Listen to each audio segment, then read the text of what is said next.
You mentioned Andy Goldstien. It's one of the clips I had prepared for us today. Let's take a little. We'll come back to the main thing in a minute, but let's take a little listen to what he says here. It's disgusting, right? Yeah. And we've spent close to £200 million. We've got strike force here. One of our problems last season was lack of goals. Although I did think our problems were everywhere on the pitch, not just lack of goals. Defensively, I think we look quite shambolic. The tactic situation is...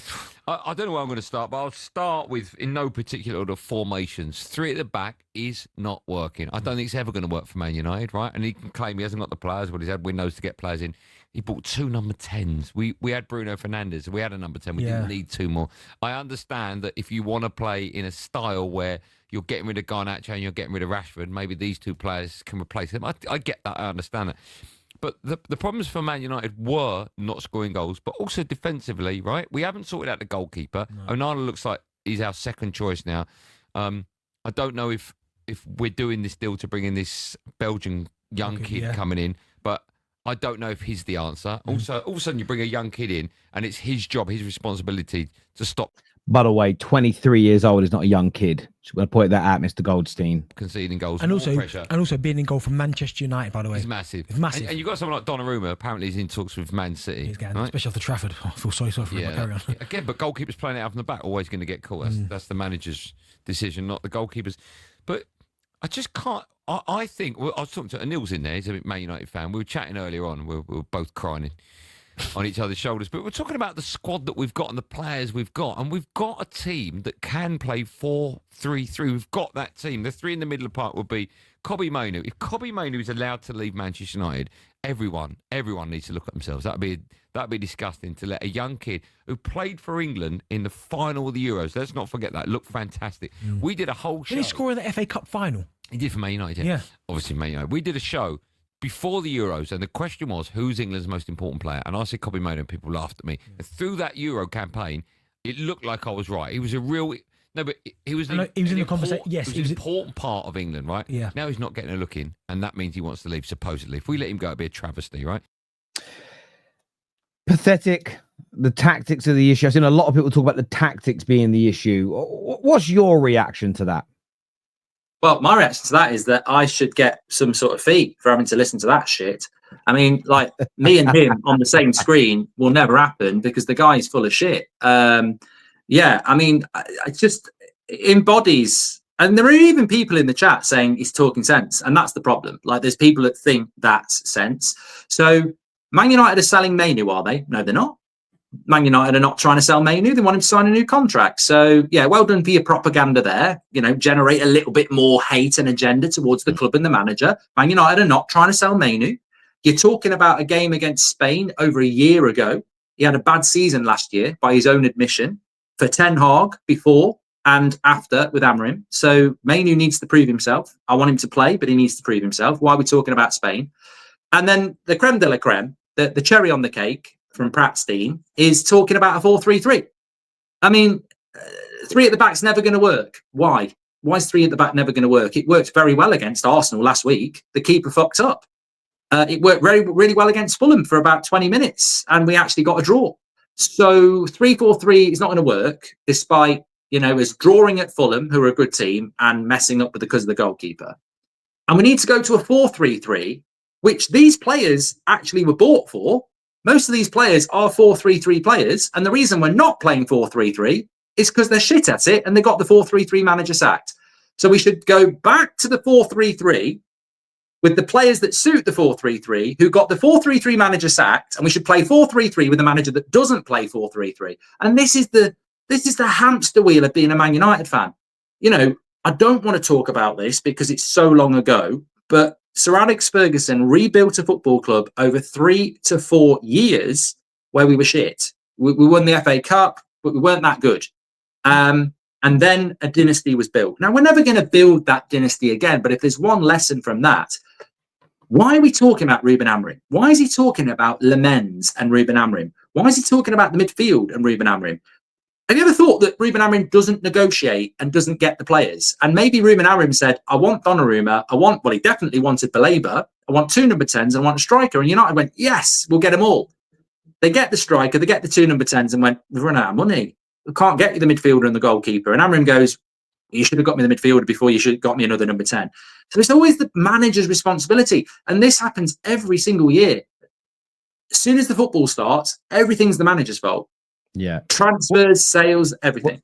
Well, we spoke about that about 3 months ago. You said the exact same thing on this podcast 3 months ago, that as soon as the football begins, the focus on Ineos and the transfer window and the problems that have come before it, which the Glazers and Ed Woodward created, the fact that we can't get rid of the bomb squad. And I don't even blame Ineos.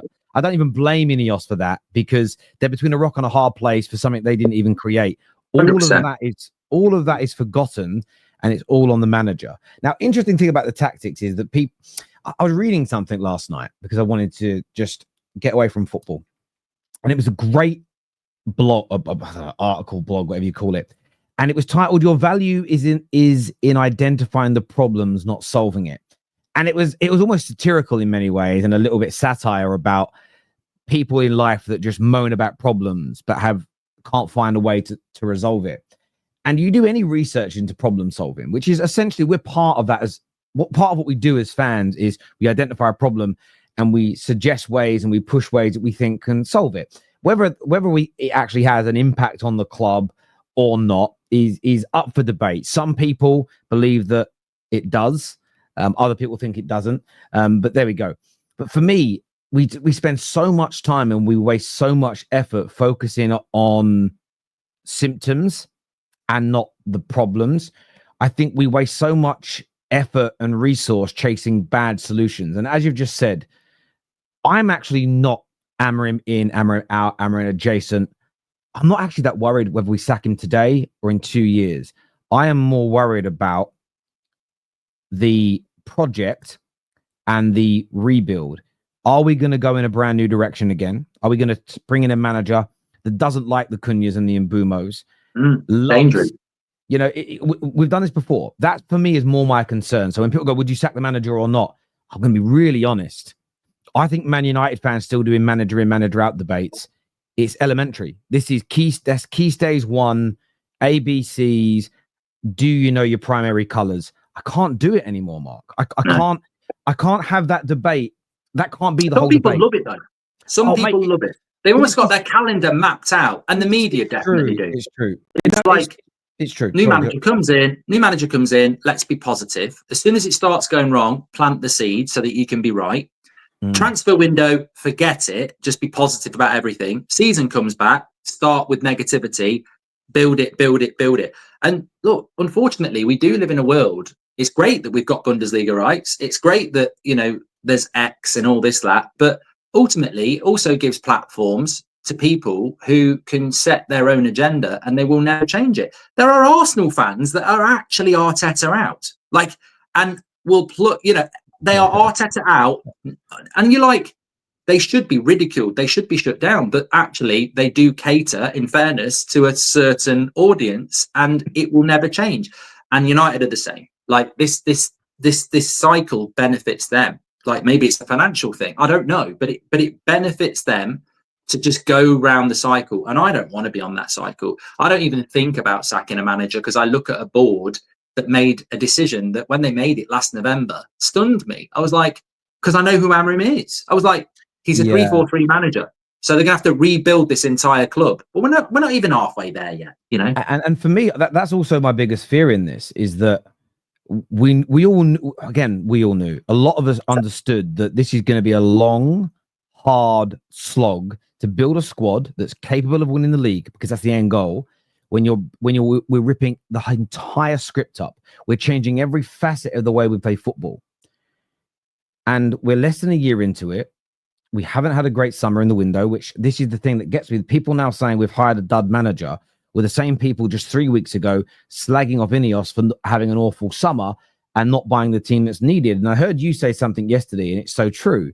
If you switch the Man United midfield as a unit with Newcastle's, I know they're not in a good position in the league, but they played quite well last night. If you switch it with Arsenal's, you switch it with Tottenham's, you switch it with any of those better teams, you switch it with Chelsea's, there's a possibility you would see a complete 180 in where both teams are. But on the tactics and the system, people then ignore things in these debates. And I think there's things to criticize Ruben Amorim on, and I've done them. I don't think he should be playing in the 8. I'm shocked at players as well that just get away with this. The fact that our wide men, both Dorgu and Ahmad, were barely criticised this weekend. That's where the space was. They got the ball in that space. They didn't want to run at their fullbacks. Absolutely shocking that they didn't do it. There's the goalkeeper element, which I still would have picked Onana over Bayern, but I know what the manager and the club's doing. I've known him all summer. We're forcing him out, which again, there are steps back to go forward. Lemaines is probably going to come in. He's going to become, and all summer we've said it's a number 2. We all knew, Man United fans in their heart knew it was a number 1 choice. It's just the way the club's pushing it. But for me, we've had only one or 2 teams have got the ball into the box, the opponent's box, more times than Man United. This I bet when you look at the numbers, Man United have had the ball in the opponent's box, had more touches in the opponent's box than nearly every other team in the Premier League. My eyes have shown me we've worked the ball into that area. We are going to be in the top 5 or 6 for chances created or XG, whichever metrics people want to use. We are one of the worst in the league at converting these opportunities and chances. And I looked at a statistic last night, and I'm not going to call it a stat because people get funny with it. I looked at a fact last night. The bottom 5 teams after 2 games in the Prem. Now, I'd never normally look at a league table, Mark, but I had to because of the absolute meltdowns and stuff yesterday. The bottom 5 teams have got something massive in common. They're not scoring goals. Brighton and Man United are in the top 6 for opportunities created, but have the worst performance against that, as in we've underachieved, we've missed, and we know we've missed the chances. Cunha's 2 big ones this weekend as an example, Maguire's header, the penalty, that's 4 really good chances. The Arsenal game, how many really good opportunities to score, and some of them, by the way, you don't even get XG for. When Ahmad runs in front of Mbeumo to stop him striking on goal with that great attack we had against Arsenal in the second half, you don't even get XG for that because there was no bloody shot. So that's not even factored in, right? Us and Brighton are in the bottom 5 of the league because we haven't converted the chances. The other 3 teams in the bottom 5, they haven't scored and they haven't created. I know the midfield is important. I know a new goalkeeper is important. I'm not ignoring these points. But our biggest problem, and this is what I didn't like what Andy Goldstien said, he kind of brushed over the goals. The goals are the reason that we've got 1 point in 2 games. It isn't our midfield. And to a degree, yes, the goalkeeper basically put the ball into his own net against Arsenal. So he's partly to blame.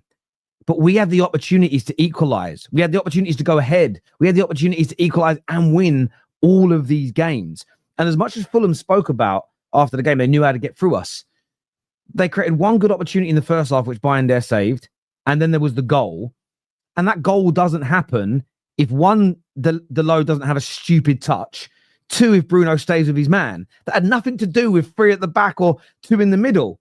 Because if Bruno runs with his man and stays goal side, he clears it. If Delo does the right thing and is sensible, controls the ball, lays it off and moves, they don't score either. And I think there's been a massive overreaction to this. It doesn't mean there's a guarantee we're going to get better. If we don't start scoring goals, it doesn't matter. We could go back to 4-3-3. If we don't score goals, it won't matter. And I do think that we're being a little bit hoodwinked. The debates are being reshaped in a way in which they shouldn't. But I wanted to play you a clip about Bruno Fernandes here. I think it's a really, really important one. We're going to go to Super Chats in a minute.